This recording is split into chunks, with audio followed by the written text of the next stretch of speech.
Muito bem, queridos irmãos e irmãs e amigos do YouTube, chegamos para mais uma noite especial aqui para casais.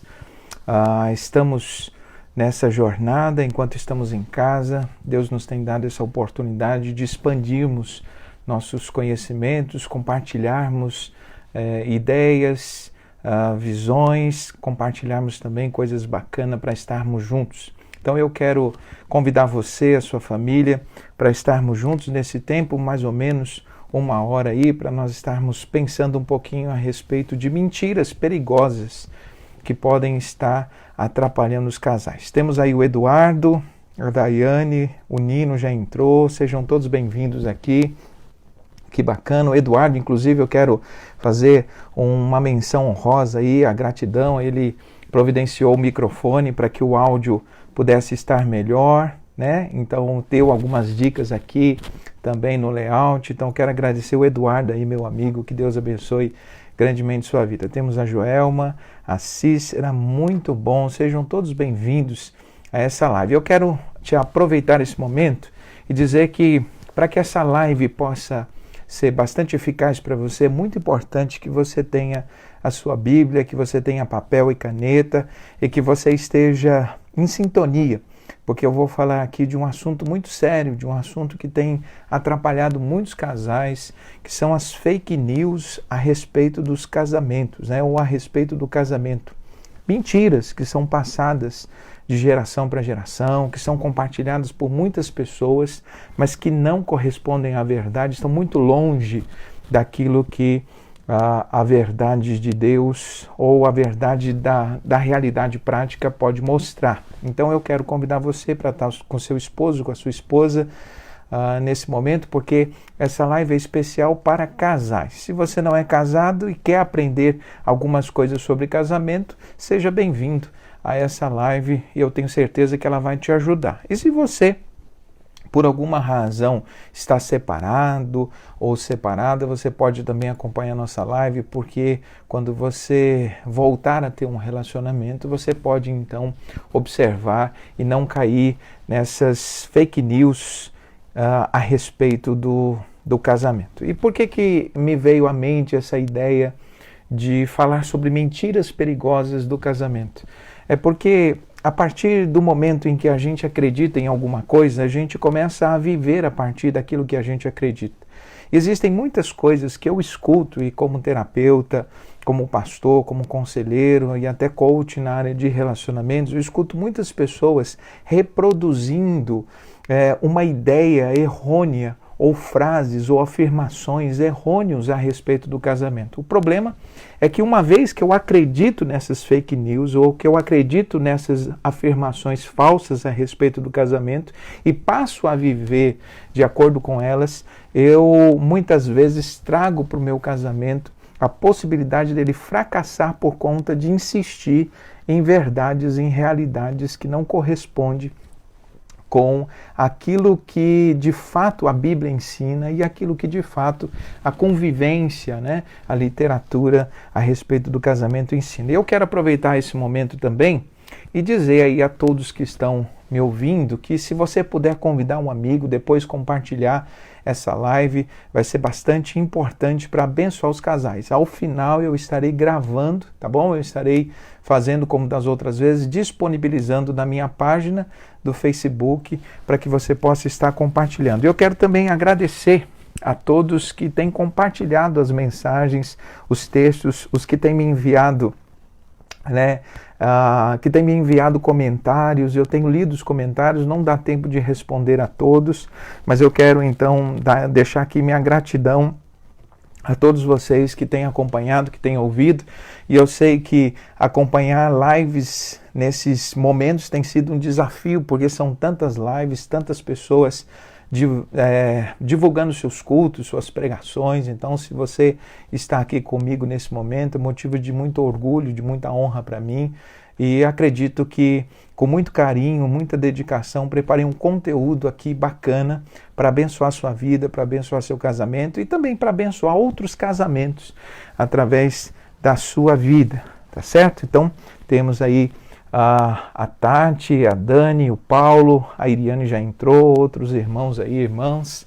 Muito obrigado. Que Deus abençoe a vida de vocês. E vamos lá, 10 mentiras ou 10 mitos a respeito do casamento e que certamente tem sido motivo de muitas pessoas ou de muitos casamentos fracassarem. Antes de eu falar sobre esses 10 mitos que eu selecionei, existem outros, mas eu acredito que esses sejam os principais. É muito importante que, assim como eu disse na quarta-feira, por mais que eu reproduza, por mais que eu repita uma mentira, ela não se torna verdade. Por mais que uma fake news, por exemplo, ela possa ser disseminada pela maior quantidade possível de meios, isso não torna essa notícia verdade. O fato de muitas pessoas estarem falando a respeito dessas coisas, aconselhando essas coisas e compartilhando mentiras a respeito do casamento e daquilo que elas entendem ser verdade, não as transformam em verdade. Então é muito importante a gente observar. Normalmente, uma fake news ela é dissolvida a partir de uma autoridade. Então, quando a gente tem uma fake news na área da saúde, um médico vem e desmente. Quando a gente tem uma fake news a respeito de um problema político ou de uma questão que envolve órgãos públicos, os responsáveis por esse órgão vêm e desmente essa mentira. Quando a gente tem mentiras a respeito do casamento, ninguém melhor do que um terapeuta, um especialista e um pastor que trabalha com casais e família para desmentir essas ideias que as pessoas constroem a respeito do casamento e que são passadas, né? Muitas vezes pelo pai, pela mãe, com muito boa intenção, mas são pessoas que não têm, muitas vezes, o conhecimento de outros casamentos ou de outras famílias e do quanto essas ideias podem ser prejudiciais, tá certo? Então vamos lá, 10 mitos a respeito do casamento e que você precisa, nesse momento você precisa aprender e precisa também combater. O primeiro mito que eu separei aqui é a ideia de que o casamento traz felicidade. Há muitas pessoas que têm essa ideia de que o casamento é o lugar onde a gente vai ser feliz. Então tem muitas pessoas que são infelizes, muitas pessoas que têm problemas emocionais, muitas pessoas que têm dificuldades e que veem o casamento como uma fuga, como uma espécie de lugar onde eu vou ser feliz. E entram com essa ideia de que o casamento é um lugar que vai me fazer feliz e que o outro tem essa obrigação, tem esse dever de me fazer feliz. A verdade é que a semente da felicidade, ela não é plantada pelo outro. O outro não tem condições de me fazer feliz. Por quê? Essa ideia de que o casamento traz felicidade é uma ideia que tem provocado, por exemplo, muita infelicidade. Porque você acaba cobrando demais do outro, você cobra do outro como se a sua felicidade dependesse do outro, dependesse da atitude do outro, do comportamento do outro. Isso faz com que você se afaste da possibilidade de ser feliz. A sua felicidade não pode estar limitada ao outro. Não espere da outra pessoa que ela seja responsável pela sua felicidade. Por quê? Porque se agirmos assim, nós corremos o risco de cobrarmos demais o outro. Então essa ideia de que o outro tem que me fazer feliz é uma mentira, é um mito que você tem que desconstruir. Mas eu quero aproveitar e dizer que existe um outro mito e que ele também precisa ser desconstruído, que é a ideia de que eu preciso casar para fazer o outro feliz.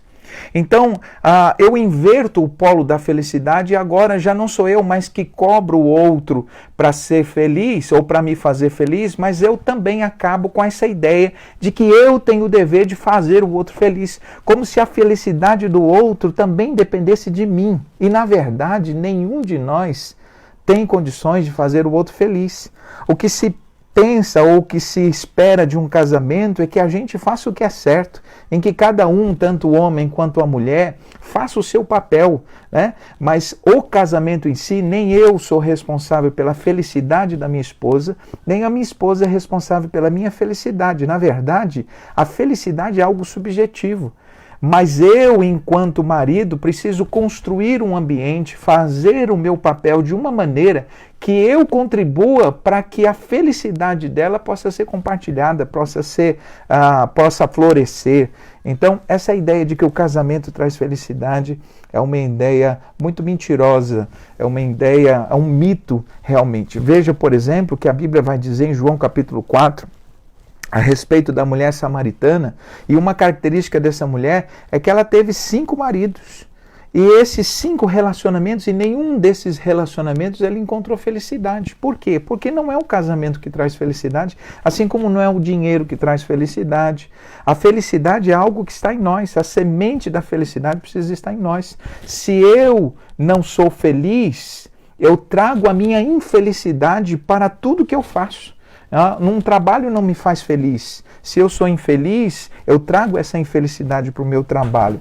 Se eu sou uma pessoa infeliz enquanto família, eu trago essa infelicidade para a minha família. Portanto, essa ideia de que o casamento ou casar para ser feliz ou para que o outro me faça feliz, e também essa ideia de que eu preciso casar para que eu faça o outro feliz, como se eu tivesse essa condição de fazer o outro feliz, é algo que precisa ser desconstruído. Isso tem trazido uma série de problemas, uma série de dificuldades para os casamentos. Portanto, a primeira fake news, o primeiro mito é: acabe com essa ideia de que o casamento traz felicidade. O casamento é um lugar onde compartilhamos felicidade. O casamento não nos completa, o lugar onde nós trazemos essa ideia de completude, onde nós trazemos essa felicidade. Pessoas infelizes que casam transformam seus relacionamentos em relacionamentos infelizes, porque acabam cobrando demais do outro algo que deve ser resolvido dentro de si. Se você não é feliz consigo mesmo, não será feliz com mais ninguém, não será feliz com o outro, não será feliz com um objeto, não será feliz com uma conquista. Portanto, a felicidade não está nessa realidade. E se você quer se sentir de fato completo, assim como a mulher samaritana encontrou-se com Jesus e através disso a sua sede de aceitação, de felicidade foi suprida, da mesma forma acontece no nosso casamento. Tem pessoas que atrelam a sua felicidade ao comportamento do outro. Não faça isso, porque esse é o caminho mais fácil para a sua infelicidade. A segunda mentira, o segundo mito que as pessoas falam a respeito do casamento é a ideia de que nós temos o poder de mudar o cônjuge. Nós temos o poder de mudar o cônjuge. Existem muitas pessoas que insistem em se iludir na percepção ou na esperança de que ele tem o poder de mudar o outro. Deixa eu dizer uma coisa para você. O psiquiatra Augusto Cury disse no livro O Segredo dos Casais Felizes que nós, de maneira alguma, temos o poder de mudar o outro, mas nós temos um poder e frequentemente nós usamos, que é o poder de tornar o outro pior. Nós não podemos mudá-lo, mas nós podemos piorar o outro. A ponto de, se o seu marido é teimoso, você tornar ele um super teimoso. Se ele é ignorante, dependendo do seu comportamento, você pode tornar ele um super ignorante e vice-versa. Portanto, no casamento, assim como Stephen Covey diz no livro 7 Hábitos das Famílias, ou 7 Hábitos das Famílias Eficazes, ele diz algo interessante. Ele diz que ninguém pode convencer ninguém a mudar. Os portões da mudança só podem ser abertos do lado de dentro. Portanto, essa ideia de que eu posso mudar o outro é uma ilusão. É por isso que eu atendo muitos casais, muitas pessoas infelizes, porque elas chegam decepcionados com a realidade, quando a realidade bate na porta, de que elas não podem mudar o outro, de que elas não podem transformar o outro. Essa mudança, ela só acontece a partir da iniciativa do outro. Agora, é óbvio que isso não quer dizer que é para você cruzar os braços, que você não tem nada o que fazer. Você deve fazer a sua parte. Você deve ser o melhor que você puder. E como um casamento é um sistema, uma interação, a tua atitude, o teu comportamento influencia no comportamento do outro. E isso pode gerar a possibilidade de uma mudança. Mas acreditar que você tem o poder de mudar as pessoas, não tem. Até porque muitas vezes nesse processo de querer mudar o outro, a gente usa chaves erradas. Inclusive o próprio Augusto Cury diz que toda mente é um cofre e que não existem cofres impenetráveis, mas existem chaves erradas. Por exemplo, há muitas pessoas que tentam mudar o outro usando chaves como a crítica, a punição, o silêncio, as comparações, as chantagens e muitas outras dessas chaves que, na verdade, só pioram o outro, só tornam o outro ainda pior. Quando, na verdade, você deveria usar as chaves corretas. E o que eu chamo de chaves corretas? Por exemplo, autorresponsabilidade. Ao invés de você ficar tão preocupado em mudar o outro, por que você não trabalha na esfera da qual você tem condições de interferir, que é a esfera dos seus comportamentos, dos seus pensamentos, das suas atitudes? E é muito provável que mudando você, como você interage com o outro, como você está numa conexão com o outro, é muito provável que ao melhorar, que ao mudar você, você crie um ambiente para que o outro também possa mudar. Portanto, a primeira chave de mudança para que você seja um agente influenciador do outro é a autorresponsabilidade. É se observar observar a si mesmo e perceber o que você pode mudar. A segunda chave que você pode usar é a chave do amor. Todas as mudanças são possíveis, como diz o Gary Chapman no livro As 5 Linguagens do Amor. Todas as mudanças são possíveis quando o ambiente que é criado é um ambiente de aceitação, é um ambiente de amor. Portanto, o amor precisa estar envolvido. Também a questão da sabedoria, a questão de baixar a expectativa e aumentar a apreciação. Então, são algumas chaves que você pode usar para influenciar, para criar um ambiente para que o outro possa ter maior facilidade de mudança. Agora, acreditar que nós temos o poder de mudar um cônjuge, isso é uma ilusão e muitas pessoas acreditam nisso e acabam por serem muito infelizes por acreditar que podem mudar o outro. A terceira mentira, o terceiro mito que eu quero desconstruir aqui, como pastor, como terapeuta especialista nessa área de casais, é a ideia de que quando o sentimento acaba, não tem mais nada o que fazer. Veja, a ideia de que quando o sentimento acaba, não existe mais nada o que fazer. Há muitas pessoas que acreditam que o que sustenta o casamento é o amor. É o amor que sustenta o casamento. Então, quando o amor acaba, ou quando o nível do amor desce, isso significa que a relação não tem mais condições de permanecer. Tem muitas pessoas que chegam no consultório ou que chegam no gabinete pastoral e dizem assim para mim: pastor, o meu casamento acabou porque já não existe mais sentimento, já não existe mais o que fazer. E olha que coisa interessante. A Bíblia diz, por exemplo, que o amor jamais acaba. As outras coisas acabam, mas o amor jamais acaba. Inclusive a Bíblia diz que as muitas águas não podem afogar o amor. Portanto, o que acaba na verdade é o sentimento. E esse sentimento que a gente tem, ele é nutrido pelo relacionamento. E é muito importante você entender isso. Não é o amor que sustenta a relação, é a relação que sustenta o amor. É a relação que sustenta o amor. Existe inclusive uma fala muito interessante que é atribuída ao Dietrich Bonhoeffer, um pastor que deu a sua vida por causa da sua fé na época do Hitler. E diz que Dietrich Bonhoeffer tinha um grande amigo e ele passou a infância com esse amigo, ele teve uma convivência muito boa com esse amigo, mas por conta da sua resistência ao evangelho ele vai preso. E esse amigo manda uma carta para ele, um comunicado de que ia se casar. Dietrich Bonhoeffer, então, na prisão, escreve uma carta para esse amigo dando alguns conselhos. E ele termina com a seguinte frase, dita a esse amigo que estava para se casar. Ele disse a seguinte frase: até esse momento, o amor sustentou o relacionamento de vocês, mas a partir do sim do casamento, é o relacionamento de vocês que vai sustentar o amor. Olha que coisa interessante. O relacionamento ele funciona como um compressor que vai encher o balão que é o sentimento. Portanto, se você olha para o seu cônjuge, você percebe que você já não sente mais, que você já não tem mais aquele sentimento, não significa que o seu amor acabou. Significa que é hora de trabalhar seu relacionamento, é hora de voltar a praticar coisas que você fazia antes. Da mesma forma como nós quando acaba o combustível dos nossos automóveis.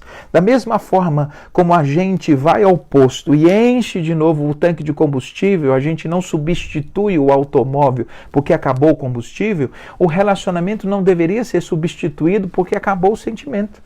O sentimento, ele é sempre um resultado, um desdobramento do relacionamento.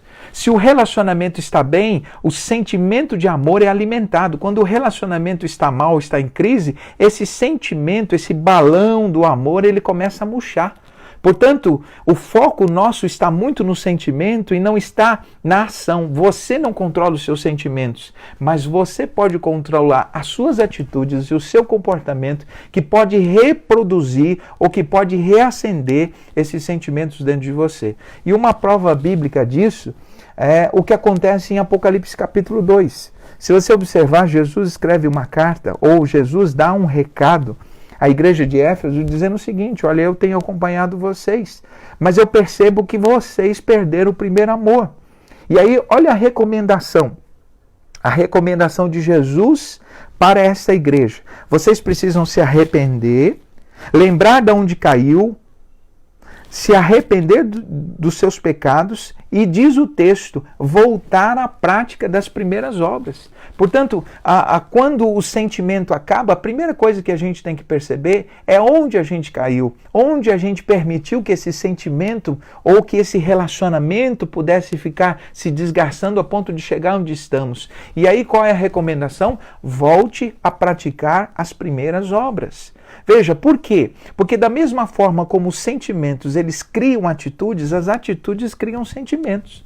Portanto, é muito importante você observar que quando o nível de sentimento de amor está baixo no relacionamento, não significa que ele acabou. Significa que é tempo de começar a mudar de atitudes, de comportamento, a trazer à memória coisas que vocês faziam lá atrás e que enchiam o tanque sentimental ou enchiam o tanque do relacionamento que vocês abandonaram.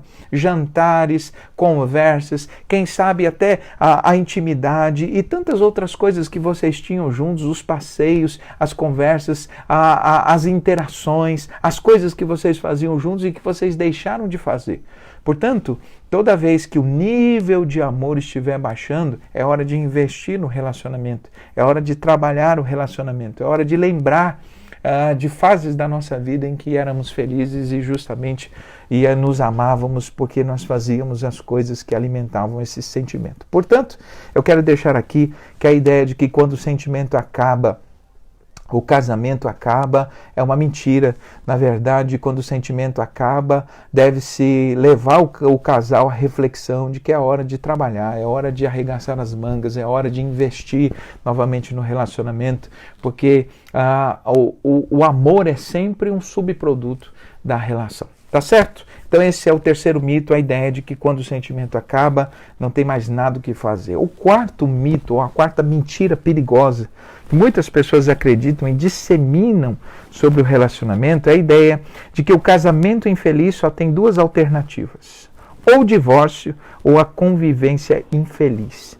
Há muitas pessoas que passam para os outros essa ideia, inclusive em muitas de nossas igrejas.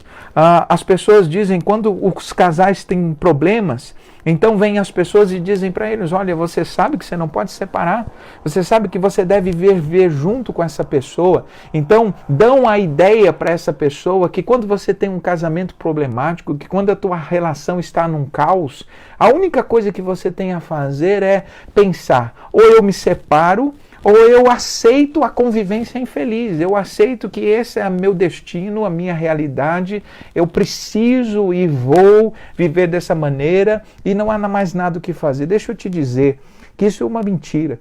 Porque todo casamento em crise, todo casamento com problema tem a possibilidade de melhorar. Por quê? Porque veja, se você já tem 5 anos de casado, 10 anos de casado, 20 anos de casado, significa que você já sabe o que não deve fazer. Você já sabe o que funciona e o que não funciona. Portanto, você tem nas suas mãos os elementos para que você possa reescrever a sua história.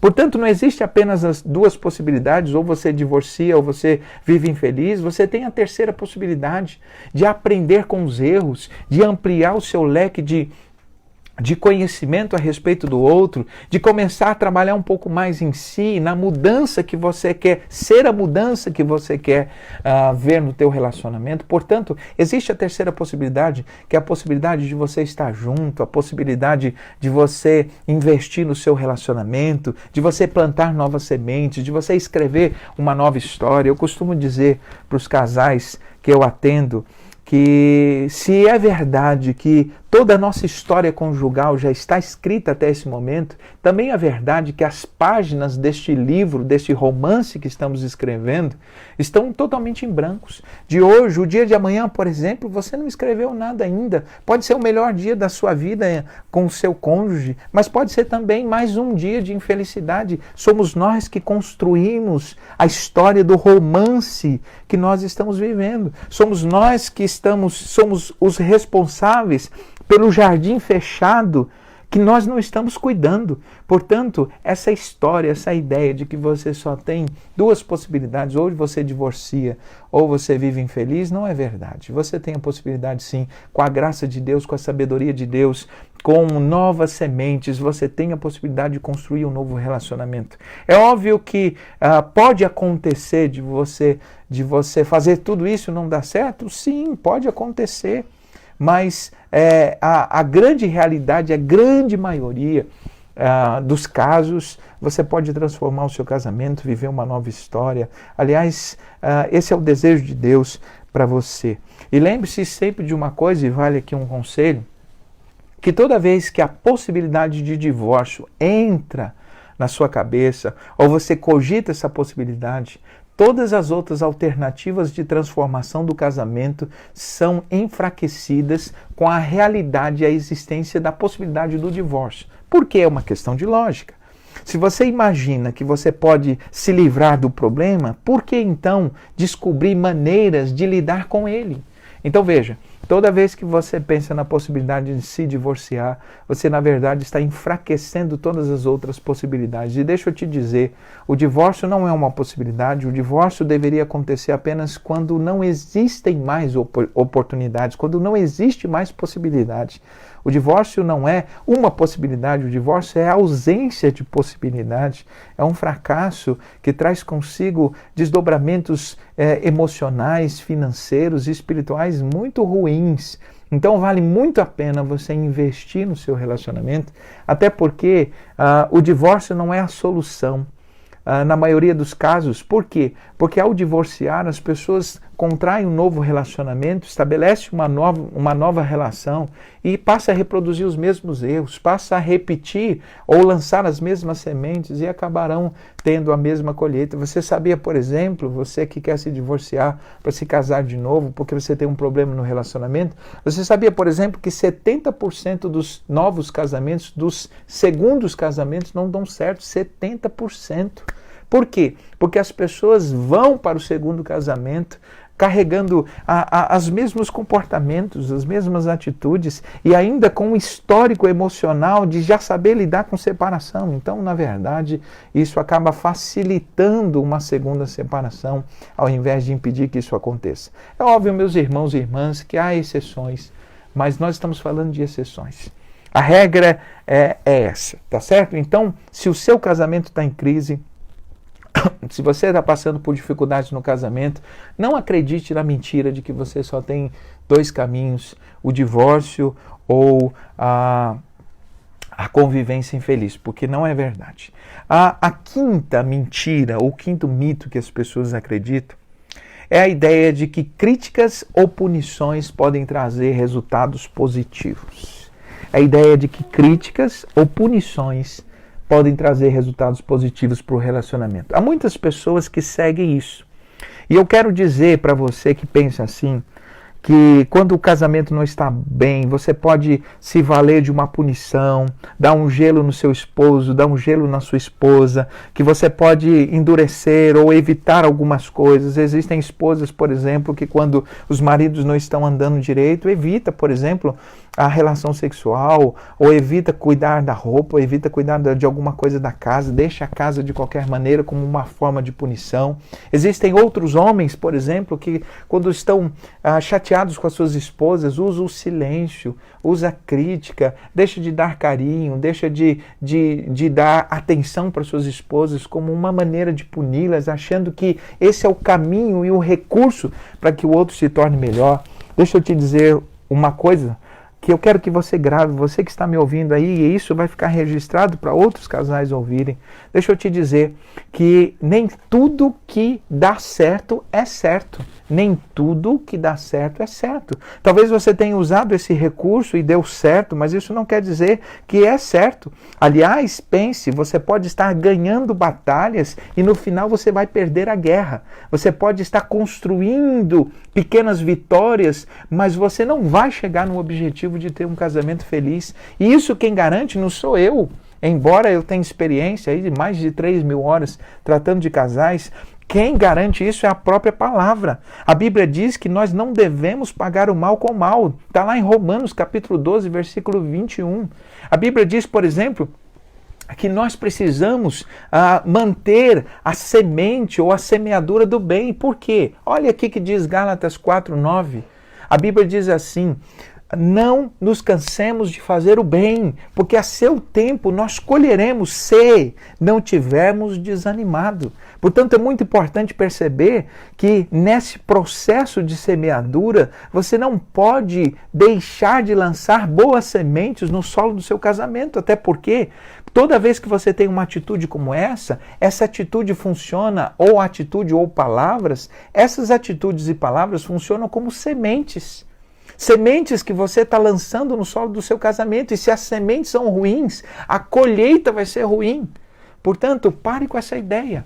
A Bíblia diz que nós devemos sempre usar a arma do bem como uma expressão ou como a melhor alternativa para combater o mal. Então essa ideia de crítica e punição, aliás, a crítica é destrutiva demais. Se você quer construir um relacionamento destrutivo, então use a arma da crítica. Olha, há uma diferença, esse não é o nosso assunto de hoje, pode ser de uma outra live, mas há uma diferença muito grande entre reclamação e crítica. Reclamar significa de você falar de alguma coisa que você está insatisfeita. A crítica é um ataque ao outro. Na reclamação você fala de um problema. Na crítica você ataca uma pessoa.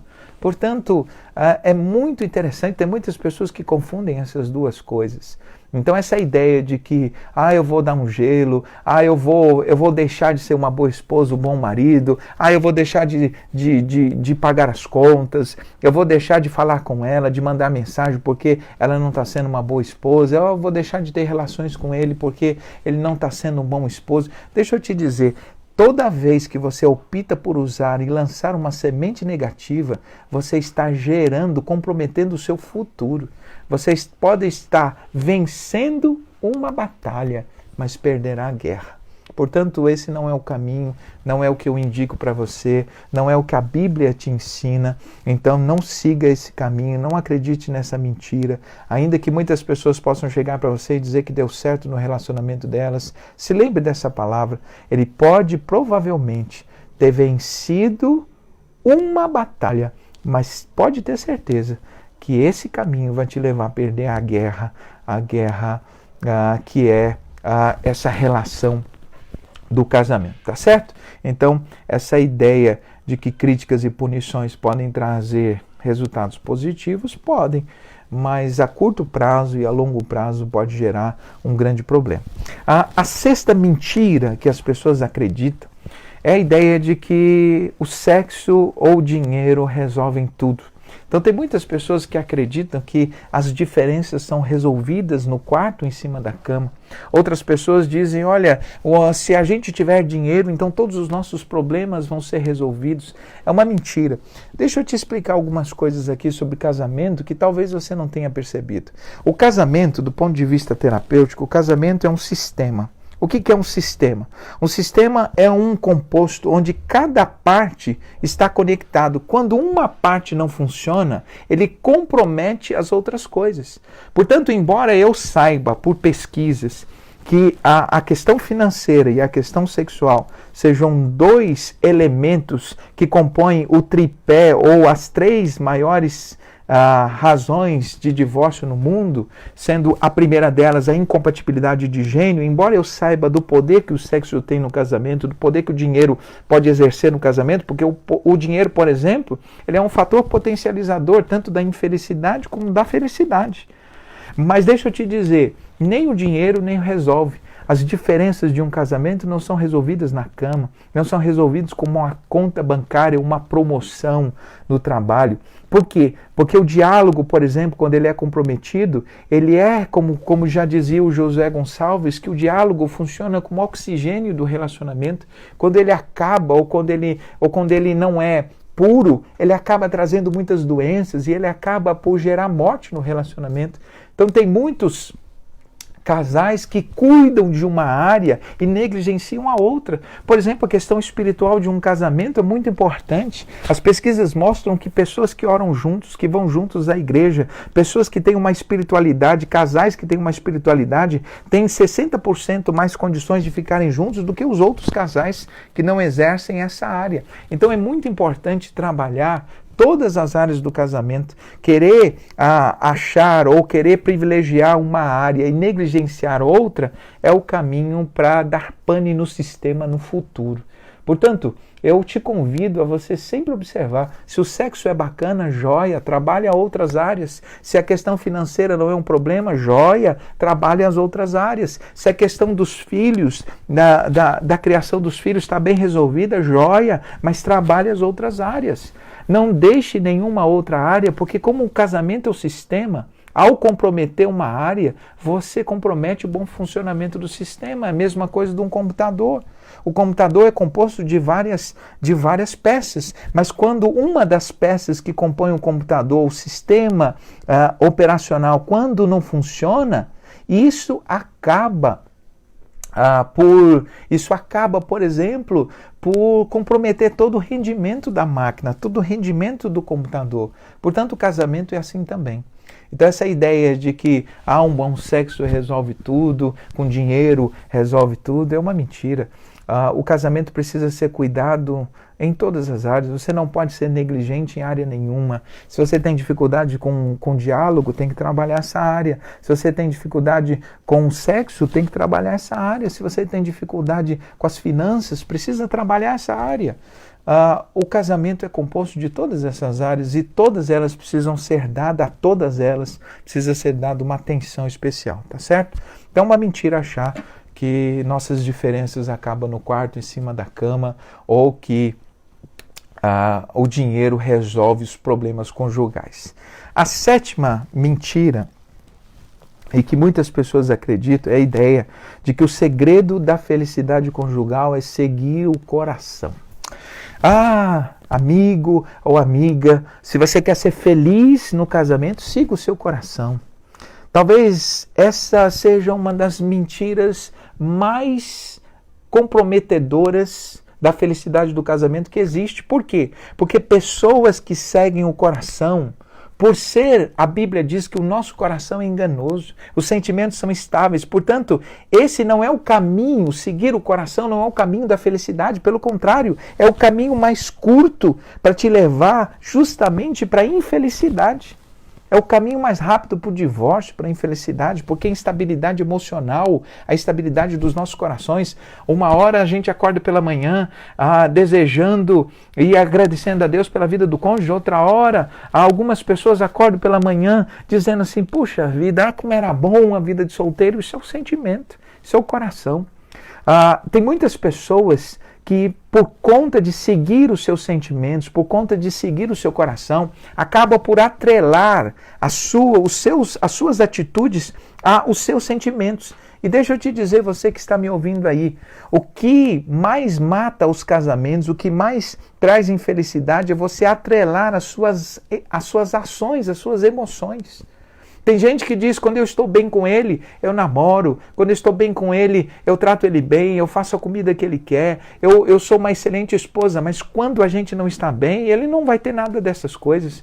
Ou vice-versa. Quando eu estou bem com a minha esposa, então eu a trato bem, eu cuido dela, eu mando uma mensagem. Mas quando eu não sou bem tratado, quando acontece alguma coisa, quando eu estou chateado, então eu mudo o meu comportamento, eu mudo minha maneira de tratar a minha esposa. Quem faz essas coisas, essa instabilidade que atrela as suas ações, as suas emoções, está condenando o seu casamento a ser totalmente instável. Uma hora vocês estarão bem, outra hora vocês estarão mal. Portanto, seguir o coração não é o conselho. O que a Bíblia diz? Vamos voltar para a Escritura, que é o manual da família, o manual do casamento. Algumas pessoas, inclusive, acreditam que por eu ser terapeuta, por eu trabalhar, por eu tratar de pessoas, por entender de neurociência, dessa parte voltada para a parte de relacionamentos, algumas pessoas se esquecem de que eu sou teólogo, eu sou pastor, minha maior formação, doutorado, é na área de teologia e ministério pastoral. E isso é algo que constitui a base de todo o meu ensino, de todas as minhas palestras. Portanto, vamos voltar à Escritura. O que a Bíblia diz? A Bíblia diz que aquele que sabe fazer o bem não faz, comete pecado. Não é aquele que sente.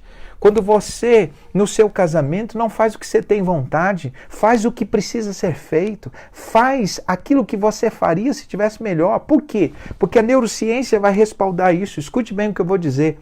Da mesma forma como suas ações, elas são fruto dos seus sentimentos, as suas ações também podem criar sentimentos.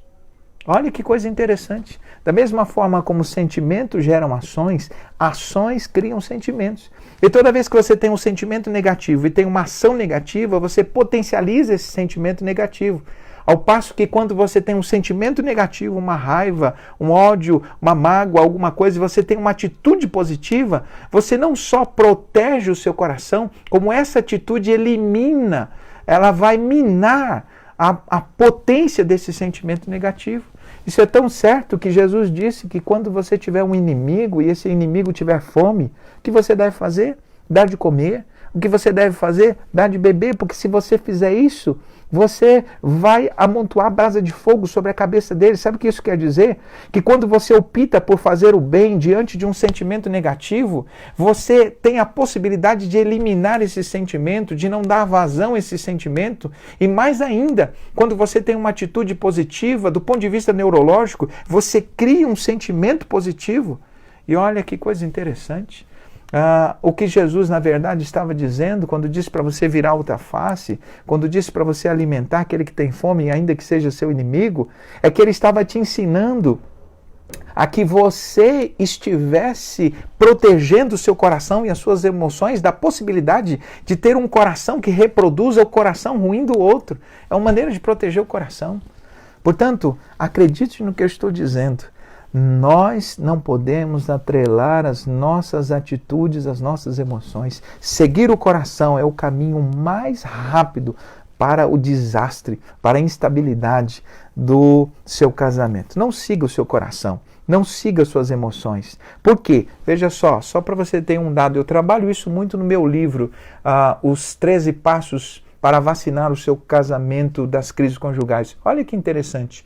Quando se trata da vida profissional, a gente não segue nossos sentimentos. Quando você acorda de manhã sem vontade de trabalhar, o que você faz? Você trabalha. Quando você não está muito bem, quando você não está muito feliz com determinadas coisas, isso não te impede de fazer o seu trabalho. Por quê? Porque você sabe que no ambiente profissional, os sentimentos, se você fizer o que está atrelado aos seus sentimentos, você vai comprometer sua carreira, você vai comprometer seu emprego, você vai comprometer o seu desenvolvimento. É por isso que existem tantas pessoas que são excelentes profissionais e são péssimos cônjuges. Por quê? Porque no trabalho eu faço o que eu tenho que fazer, mas em casa, no meu casamento, eu faço o que eu tenho vontade. Eu sigo o que o meu coração manda. E aí a instabilidade dos meus sentimentos trazem essa instabilidade na relação. E lembra que eu falei no início? Quando a relação cai, o sentimento de amor cai, porque eles estão ligados, essas duas coisas. Portanto, o segredo da felicidade é seguir o coração, Mentira. O segredo da felicidade conjugal é você fazer o que você sabe que deve fazer, porque é o que a Bíblia diz. Se você sabe que deve fazer o bem e não faz, você comete pecado. A oitava mentira que muitos casais acreditam, das 10 que eu estou trabalhando aqui, a oitava mentira, o oitavo mito que muitas pessoas acreditam, é que a ideia de que um casamento feliz não tem problemas. Tem gente que fica sonhando com um dia de ter um casamento feliz, ou vem pessoas que têm um casamento feliz e dizem assim, puxa, esse casal não tem problema. Deixa eu te dizer, casamento feliz não tem nada a ver com a ausência de problemas. Tem a ver com a sabedoria em saber resolver os problemas, em saber lidar com os problemas. Casamento feliz tem a ver com a habilidade, a arte de administrar diferenças. Escute bem, o Dr. Gottman, no livro Casamento, 7 perguntas essenciais que você deve fazer, do Liz e da Leslie Parrott, ele diz o seguinte, que toda pessoa que casa, escute bem isso, toda pessoa que casa tem como matéria-prima 3 coisas. As coisas que combinam, as diferenças que se complementam e as diferenças que se embatem, ou as diferenças que são desafiadoras. Então veja só, toda pessoa tem que lidar com as coisas que nós temos em comum, com as diferenças que se complementam e com as diferenças que são que geram desafios para o relacionamento. Portanto, todo casal tem problema, todo casal tem dificuldade, não existe relação perfeita, não existe casamento perfeito, mas existem casamentos doentes e casamentos saudáveis. Você não pode ter um casamento perfeito, mas você pode ter um casamento feliz, pode ter um casamento saudável. E isso não tem a ver com dificuldades, não tem a ver com a presença ou a ausência de problemas, tem a ver com a arte, a sabedoria para administrar esses problemas. Portanto, o que você precisa aprender é não acreditar na ilusão de um casamento sem problemas, mas começar a aprender a arte de administrar problemas, a arte de lidar com desafios, porque a vida conjugal vai trazer muitas dificuldades, vai trazer muitos desafios. O primeiro desafio é o desafio das diferenças. Você nunca casa com igual. O relacionamento conjugal, para dar certo, ele precisa ter um nível específico de diferenças, senão não dá liga. Então veja, precisa muita coisa aí para entender um pouco mais essa dinâmica do casamento. Portanto, acreditar na mentira, na ilusão de que casamentos felizes não têm problemas, isso aí é uma fake news, isso aí não existe, tá certo? Você pode ser feliz a despeito dos seus problemas, você pode ser feliz mesmo passando por dificuldades, por lutas, porque o segredo da felicidade não está nas circunstâncias, o segredo da felicidade está em como anda nosso coração, na maneira como a gente encara as dificuldades. Porque, veja, os desafios eles podem abrir a possibilidade de ter uma ruptura do casamento ou trazer a possibilidade de ter uma harmonia, de ter uma oportunidade para crescer. Portanto, não acredite na mentira de que bons casamentos ou casamentos felizes não têm problemas. A 9ª mentira que eu quero compartilhar com você é a ideia de que muitos têm e disseminam. Isso é muito disseminado nas igrejas. Escute bem o que eu vou dizer agora. Principalmente você que é membro de igreja, você que é pastor, que pode estar me acompanhando, a gente, muitas vezes, eu particularmente não, mas muitos colegas acabam disseminando isso, né? Que o importante é continuar casado, não importa como. Vou repetir, é uma mentira a ideia de que é importante continuar casado, não importa como. Existem muitas pessoas que acreditam que a única coisa que incomoda Deus é o divórcio.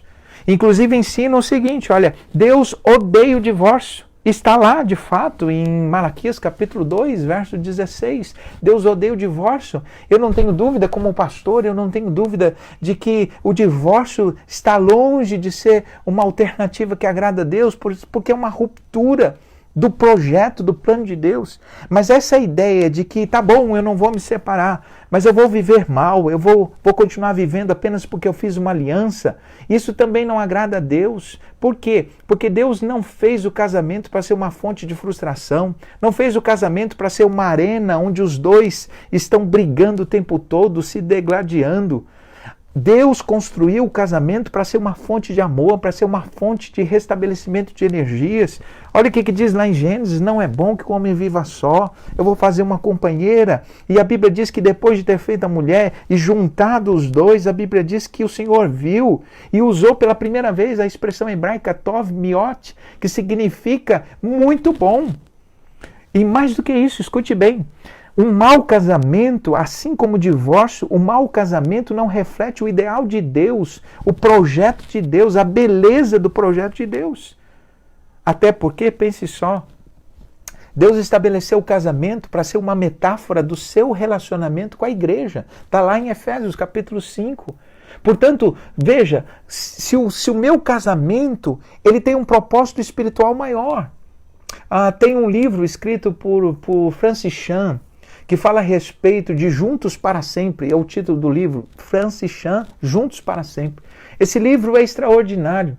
E nos primeiros capítulos desse livro ele diz algo interessante. Ele diz que o propósito de Deus com o casamento não é só que a gente seja feliz, mas que o nosso casamento seja um testemunho, uma propagação da própria mensagem essencial do Evangelho, que é o relacionamento entre a igreja e o noivo, o relacionamento entre a igreja e Cristo.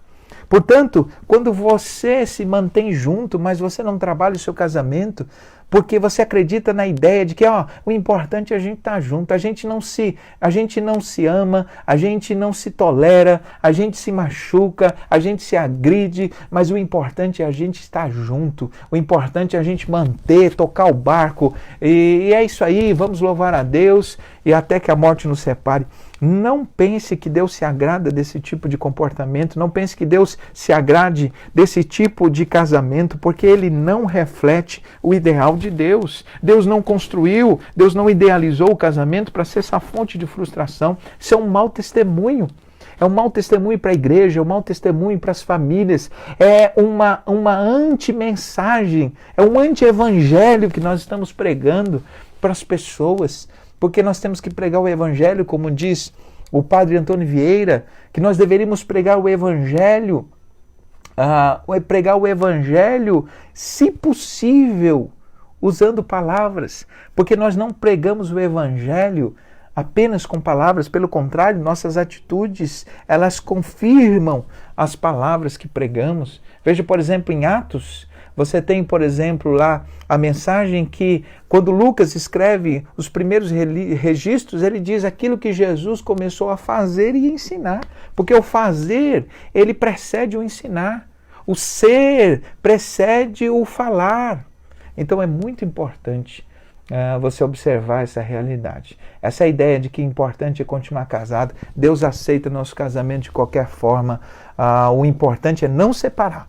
Fique junto de qualquer maneira, porque você vai estar honrando a Deus. Mentira. Você não honra a Deus com um mau relacionamento, você não honra a Deus desonrando a sua esposa, suas orações não são ouvidas quando você maltrata a sua esposa, a maneira como você lida com o seu marido, desrespeitando o seu marido, isso bloqueia o fluir da graça de Deus sobre a sua vida. Portanto, essa ideia de que Deus aceita o casamento, ou qualquer tipo de casamento, apenas porque você acha que não pode se separar, você está completamente fora. A Escritura não te dá base para isso, tá certo? Então é muito importante que você não acredite nessa mentira. A 10ª e última mentira, o mito que as pessoas constroem sobre o relacionamento é o seguinte: a ideia de que a transformação do casamento se dá através da fé e da oração. Meu Deus, essa é uma mentira, pastor. Como assim? A transformação do meu casamento se dá através da fé e da oração. Deixa eu te dizer uma coisa, meu irmão. Há muitas coisas que a gente acredita, muitas coisas que a gente escuta e que a gente ouve. E eu posso dizer isso porque eu sou pastor. Eu não sou apenas um terapeuta, eu não sou apenas um coach, eu sou pastor. E eu sou pastor antes de ser qualquer outra coisa. Pastor, é minha vocação, minha formação mais profunda é a formação teológica. O que eu mais passei na minha vida fazendo foi estudar teologia, não foi estudar neurociência, nem foi estudar relacionamentos. Mas deixa eu dizer uma coisa para você. Nenhum lugar da Escritura você vai perceber que a mudança conjugal acontece só com a oração e a fé. Não estou dizendo que essas coisas não sejam importantes, escute bem. Escute bem o que eu vou dizer. A oração e a fé são os elementos primordiais, são os elementos primários, é a base, é o começo, são as primeiras coisas. Tudo tem que começar com a oração, tudo tem que começar a partir da fé, mas a despeito de ser a primeira e talvez a mais importante, não é a única coisa que você deve fazer. Tem muitas pessoas que quando o casamento está com problema, a única coisa que estão fazendo é orar pelos seus casamentos, não mudam as palavras, não muda o comportamento, não muda de atitude, não aprende coisas novas, não muda a interação, não mudam as sementes que estão plantando. Escute bem o que eu vou dizer. A Bíblia diz em Gálatas capítulo 6, versículo 7, não erreis, de Deus ninguém zomba, aquilo que o homem semear, isso ele vai colher. Suas orações não impedem a sua colheita. Olha que coisa interessante. Quando você lança sementes ruins, ainda que você ore, a sua oração não tira ou não vai te isentar de ter uma colheita ruim. Portanto, escute bem, acreditar que apenas orar pelo meu casamento, como muitas pessoas dizem para mim, pastor, ora pelo meu casamento. Ora pelo meu casamento, eu fico pensando, eu vou orar sim, faço isso, como pastor eu faço isso, eu tenho o dever de fazer isso, mas eu fico pensando, será que essa pessoa entendeu que a oração é só o primeiro passo? É o mais importante, é óbvio, porque Deus trabalha no nosso coração, mas é o primeiro passo. Veja, os milagres que foram feitos, que foram registrados na Bíblia, a maioria dos milagres, a maioria esmagadora dos milagres, eles aconteceram sempre com uma parceria entre o homem e Deus. Veja, por exemplo, na multiplicação dos pães, teve os 5 pães e 2 peixes, alguém teve que trazer. E tantos outros milagres, para ressuscitar Lázaro, alguém teve que tirar a pedra. Para curar os enfermos, o enfermo tem que fazer algo. Sempre os milagres acontecem uma parceria de Deus com o ser humano. Porque no seu casamento você acha que é Deus que vai fazer tudo? Porque no seu casamento você cruzou os braços?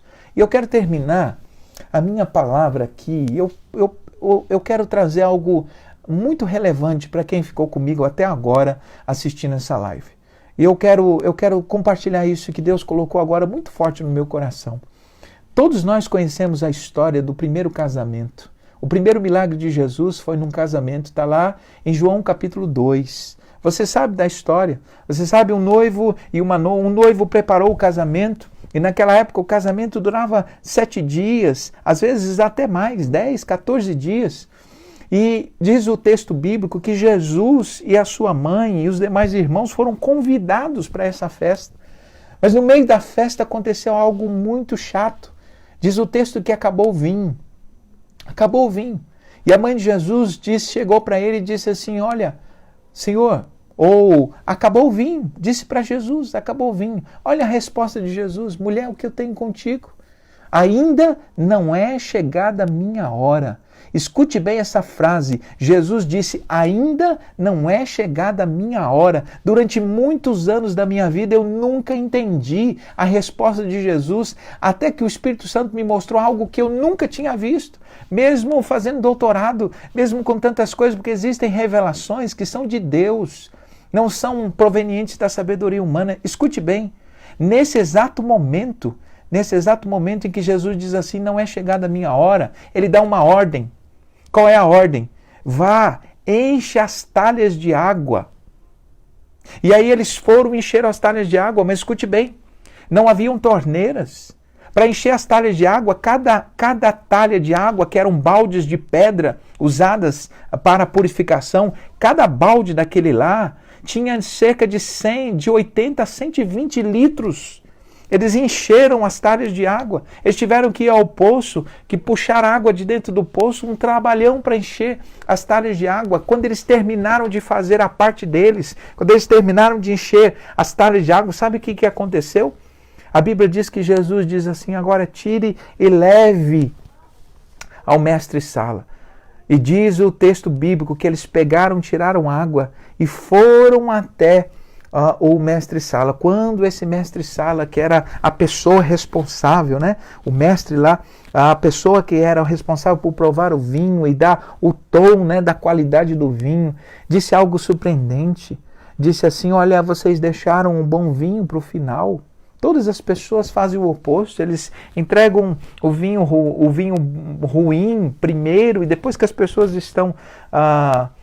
o bom vinho primeiro, depois que as pessoas estão já embebedadas, elas trazem o vinho ruim, e vocês fizeram o oposto. Mas diz o texto que nesse processo, as pessoas, aqueles que levaram a água, sabiam que tinha tirado água, mas quando aquele homem foi provar, não era mais água, era vinho. O milagre aconteceu no trajeto, o milagre aconteceu no movimento. Deixa eu dizer uma coisa para você, o milagre do casamento acontece quando a gente se move, quando a gente começa a fazer o que a gente tem que fazer, porque o milagre de Deus acontece no movimento. E veja, chegou a hora de Jesus, lembra daquela frase inicial? Chegaram para ele e disseram: mestre, faz alguma coisa. Jesus faz alguma coisa. Ele disse: não é chegada a minha hora. Por que não era chegada a hora? Já tinha acabado o vinho, aquela era a hora. Mas não era a hora, porque a hora dele agir era a hora que os esforços humanos, ou que aquilo que o homem poderia fazer, estava feito. Deixa eu te dizer, talvez a hora de Jesus não chegou no seu relacionamento ainda, porque você não fez sua parte, porque você não encheu as talhas de água, porque você não fez aquilo que você pode, para que ele faça aquilo que você não pode.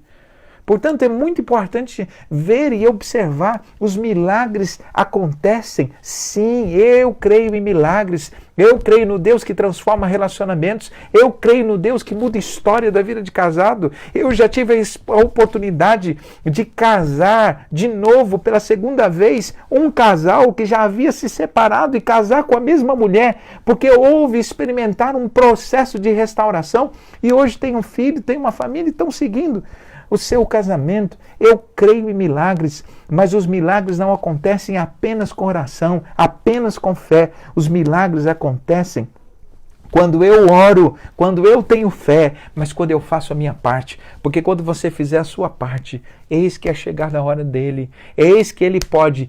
Entregue para ele o que você tem, faça o que você pode. Se o que você tem é água, oferece para ele. Oferece o que você pode para você receber aquilo que ele tem para você, que com certeza é infinitamente melhor do que qualquer coisa que você faça. A ideia de que o bom vinho é produzido por Deus, no final dessa história dá a ideia de que quando nós trabalhamos em parceria com Deus, nós construímos um relacionamento que não pode ser explicado apenas pela esfera do natural, pela esfera da psicologia, pela esfera das ciências relacionais.